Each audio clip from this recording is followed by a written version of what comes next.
So I'm glad to be getting you after you met with everyone. Tell me what's going on here today. What brought this meeting about? Well, from my perspective, Trey and I were talking while we were having dinner one night in D.C. about finding a way to bring the South Carolina family together and looking at specifically the relationship between law enforcement and minority communities. And as a former prosecutor, he has an appreciation and affinity for law enforcement, and as one of his best friends, he's been open and transparent about improving relationships.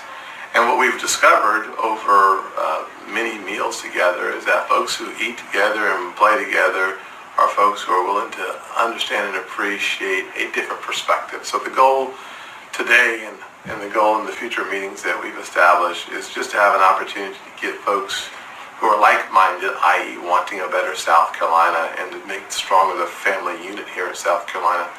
We have law enforcement folks and pastors and community leaders willing to invest more of their time to understand folks who may not look like them, but who philosophically want the best for their kids and for their state and obviously for their country.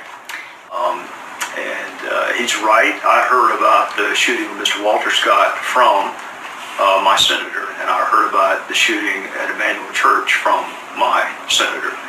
And the fact that he and I, in a fairly short period of time, would develop a relationship where we spend most of our time together in Washington, and we touch on issues that lots of other folks don't feel comfortable talking about.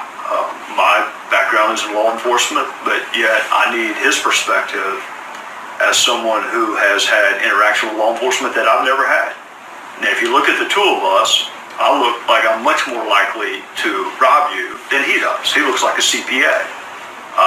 But yet he's been stopped by law enforcement many more times than I have. So I've got to put my background and my bias aside, and we have to have a conversation about where we are in South Carolina, which I think is frankly good, as evidenced by the forgiveness shown both by Mr. Walter Scott's family, also by the families in Emmanuel. But at a certain point, you don't want to keep asking for forgiveness. You want it to not happen in the first instance. So I give a lot of credit to Senator Scott for bringing the group together today.